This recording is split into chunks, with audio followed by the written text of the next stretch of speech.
مذاکرات میں وہ شامل نہیں ہے؟ نہیں بالکل، دیکھیے نا، اگر آپ ثابت مجھ پہ کر دیں کہ کوئی کیس سیاسی ہے تو اس پہ بات ہم کر لیتے ہیں، لیکن جب میں آپ کے سامنے جو چیزیں رکھ رہا ہوں اس میں کیا سیاست ہے؟ آپ نے وہ ڈنڈوں پہ وردی ٹنگے نہیں دیکھی، آپ نے کور کمانڈر کے گھر کو آگ لگتے نہیں دیکھی، آپ نے اسلحہ لوٹنے کے لیے یا جی ایچ کیو کے اوپر جو حملہ کرنا تھا وہ نہیں دیکھا ہے، آپ نے لوگوں کے بیانات نہیں سنے کہ چل چل جی ایچ کیو چل، آپ نے یہ بیانات نہیں سنے کہ اور کہاں جا رہے ہیں، کور کمانڈر کے گھر جا رہے ہیں، اس کے بعد آپ نے آگے لگتی نہیں دیکھی۔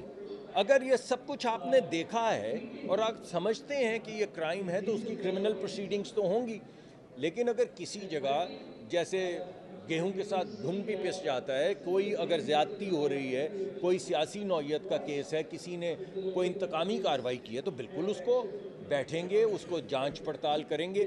آج سے پہلے آپ سب ہمیں کہتے رہے ہمیں کہ جناب 1.5 سال ہو گیا ہے تو مقدمے کیوں نہیں پیش ہو رہے؟ اب ہو گئے ہیں نا، اب انڈائٹمنٹس ہو گئی ہیں نا۔ اب جو ہم آپ کو کہتے تھے کہ ٹرائنگولیٹ کر رہے ہیں، ڈیٹا اکٹھا کر رہے ہیں، فون کا ڈیٹا، وہاں پہ پریزنس، فیس بک، گواہیاں، یہ تمام چیزیں ٹرائنگولیٹ کر کے مقدمہ دائر کیا جا رہا ہے، تو اب وہ مقدمات درج ہو گئے ہیں نا، ان ایویڈنس کی بنیاد کے اوپر انڈائٹمنٹس جو ہیں وہ ہو چکی ہیں نا، اور اب لوگوں کو سزائیں ہو رہی ہیں نا، تو اب آپ کا وہ بات کہ جی 1.5 سال ہو گیا، اگر کچھ تھا تو پھر وہ شواہد سامنے آنے چاہیے تھے، تو اب تو میں آپ سے یہ کہوں گا بھائی اب تو شواہد سامنے آ گئے ہیں، اب تو وہ جو کیا انڈائٹمنٹ کو کہتے ہیں جی، جو جرم فرد جرم ہے وہ عائد ہو چکی ہے، اب تو سزائیں ہو رہی ہیں، تو اب تو یہ بات آپ نہیں کر سکتے کہ وہ شواہد کدھر ہیں، وہ شواہد پیش کر دیے گئے، مگر ان کرمنل چیزوں کو سیاسی جو ہم نے آگے بڑھنا ہے، آنے والے وقت میں ہر دفعہ ہم الیکشن کرتے ہیں، کبھی ہم پریشان ہوتے ہیں 2018 میں، کبھی وہ پریشان ہوتے ہیں 2022-23 کب ہوا الیکشن 24 میں، تو بھائی اس کا کوئی حل ڈھونڈنا نا، کوئی طریقہ کار طے کرنا ہے کہ کسی کو کوئی اعتراض نہ ہو، کوئی معترض نہ ہو، تو اس کے لیے اب ہم بیٹھیں گے۔ ہم نے تو دعوت اس دن بھی دی تھی جس دن حکومت بنائی تھی، جب اعتراض کیا گیا، اور ہمارے اپنے پارٹی کے لوگوں نے بھی، جاوید لطیف صاحب ہمارے دوست ہیں، سعد رفیق صاحب ہیں، خرم دستگیر ہیں، اتنے بڑے لوگ ہار گئے الیکشن، تو ہمارے بھی بہت سے لوگوں کو، خرم نے اور انہوں نے نہیں یہ بات کی ساتھ نے، مگر ہمارے بھی بہت سے لوگوں نے اعتراض کیے کہ یہ الیکشن ٹھیک نہیں ہوئے، تو کوئی طریقہ کار ہم طے کریں، اور ہم نے دعوت یہ دی کہ پی ٹی آئی کو کہ آپ آئیں، حکومت بنائیں، اور آپ اپنی زیر سرکردگی، اپنی لیڈرشپ میں یہ 47-45 کا حساب کریں، تو بھائی آپ نے کیوں نہیں کیا؟ آپ صرف کیا ملک کو صرف برباد کرنا چاہتے ہیں؟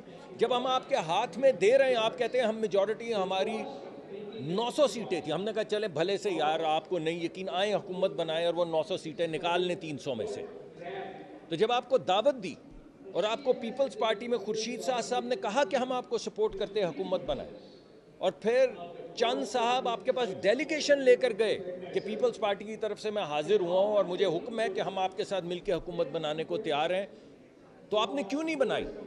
یہ تو وہ بچے جو نہیں ہوتے کرکٹ کھیلتے ہیں، وہ اپنی باری لے کے وکٹیں اٹھا کے بھاگ جاتے ہیں، آپ نے دیکھا ہے نا کھیلوں میں، ایسے چھوٹے چھوٹے بچے وہ وکٹیں اٹھا کے بھاگ جاتے ہیں جب اپنی باری ختم ہوتی، تو یہ تو ایسے نہیں ہے، آپ نے لوگوں سے ووٹ مانگا، لوگوں نے آپ کو ووٹ دیا، آپ نے سمجھا الیکشن رگ ہوا ہے، ہم نے کہا حکومت بنائیں، اور خود آپ اپنی زیر سرکردگی، اپنی لیڈرشپ کے اندر دیکھیں کون سا 45 فارم ہے اور کون سا 47 ہے، مگر اگر آپ کو کوئی آپ نے کام تعمیری کرنا ہو تو آپ یہ کریں نا، اگر آپ نے کام ہی صرف یہ کرنا ہے تنقیدی اور ڈسٹرکٹیو، اگر آپ نے صرف آئی ایم ایف کو خط لکھنے ہیں کہ پاکستان کو مت دیے جائیں پیسے، اس کو بینکرپٹ ہونے دیں، اگر آپ نے ملینز آف ڈالرز خرچ کر کے پاکستان کے خلاف، پی ایم ایل این کے خلاف نہیں، پیپلز پارٹی کے خلاف نہیں، آپ نے جو ریزولوشنز امریکہ میں پاس کروائی ہیں جن کے نتائج اب ہمارے سامنے آ رہے ہیں، آپ نے ملینز آف ڈالرز خرچے اور وہاں پہ پاکستان کے خلاف ریزولوشنز پاس کروائیں،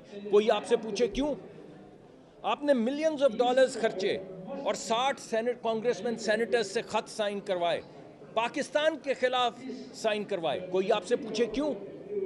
آپ نے ڈیوڈ فینٹن کو ہائر کیا جو 30 سال سے پاکستان کے ایٹمی اور میزائل پروگرام کے خلاف کیمپین کر رہا ہے، وہ آپ کا آفیشل لابسٹ ہے امریکہ میں، آپ نے پیسے دے کے اسے ہائر کیا ایک ایسے شخص کو جو پاکستان کے ایٹمی اور میزائل پروگرام کے خلاف 30 سال سے تحریک چلا رہے ہیں. میں آپ کو چیلنج کرتا ہوں, ڈیوڈ فینٹن, FANTON, اس کا نام ڈالیں, انٹرنیٹ پہ ابھی نام ڈالیں اور چیک کریں کہ وہ 30 سال سے کیا کر رہا ہے, اور یہ چیک کریں انٹرنیٹ پہ جا کے کہ PTI نے اس کو ہائر کیا امریکہ میں لابسٹ کے طور پہ یا نہیں.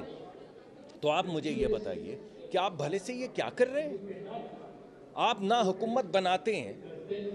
IMF میں آپ کے جو وزیر خارجہ ہیں وہ صوبائی وزرائے خارجہ کو, وزرائے معیشت کے وزراء, معافی چاہتا ہوں, وزیر جو آپ کے معیشت کے تھے وزیر خزانہ, وہ صوبائی وزرائے خزانہ کو کہتے ہیں کہ پاکستان کے خلاف خط لکھو IMF کو. اور کب لکھو؟ جب آپ خود وزیر خزانہ ہیں ان صوبوں کے. تو آپ بتائیں, آپ حکومت بھی نہیں بنانا چاہتے, آپ پاکستان کے خلاف ریزولوشن بھی پاس کروانا چاہتے ہیں, آپ پاکستان کے خلاف خط بھی لکھوانا چاہتے ہیں, آپ پاکستان میں IMF کے خلاف وہاں پہ ان کو پریشرائز کرتے ہیں کہ پاکستان کو پیسے نہ دیے جائیں.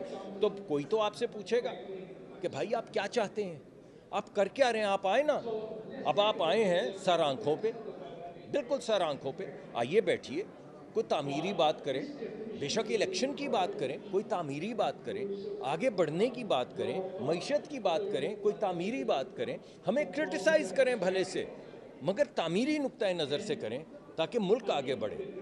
ہماری آپ کا کوئی دشمنی تو نہیں ہے نا, ہم تو صرف سیاسی حریف ہیں, آپس میں دوست ہیں, کافی پیتے ہیں شام کو بیٹھ کے. مجھ سے لوگ بیٹھے اس کے ساتھ بیٹھے کافی کیوں پی رہے ہو؟ ارے دوست ہیں نا یار. اب وہ دوست صبح کیمرے کے سامنے آتا ہے, پتہ نہیں کیا ہو جاتا ہے. لیکن بات یہ ہے کہ اس سیاسی تناؤ کی نظر ملک کو مت کریں, ملک کو مت کریں, ہمیں کریں. ہم پہ آپ الزامات لگائیں, ہم سے جھگڑا کریں, سیاسی نوک جھوک کریں, مگر ملک کو اس سے ماورا رہنے دیں.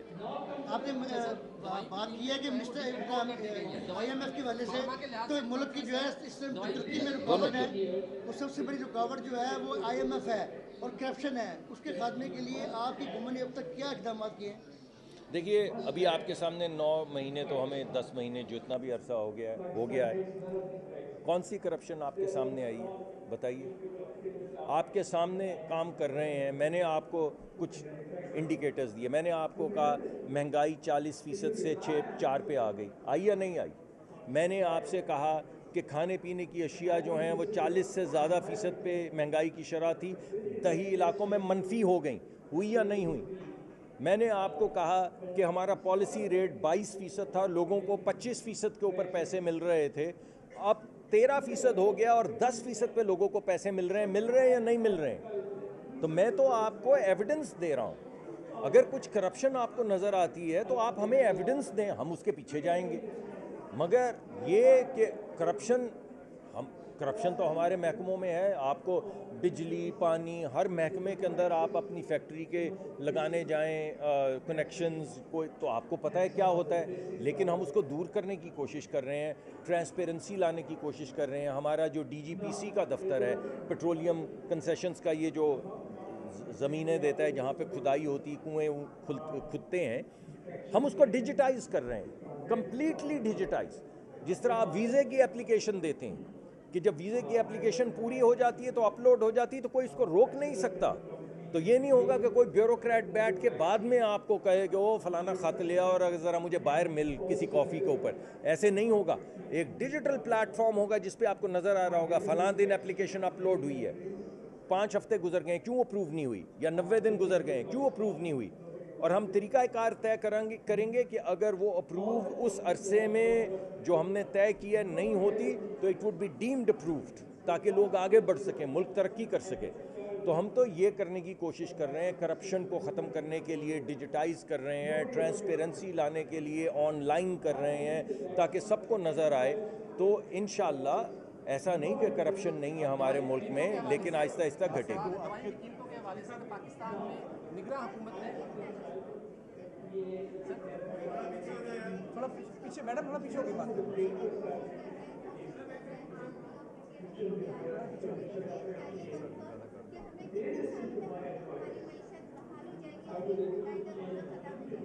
دیکھیے, میں نے تو آپ کو بالکل یہ نہیں کہا, یہ آپ نے کہا.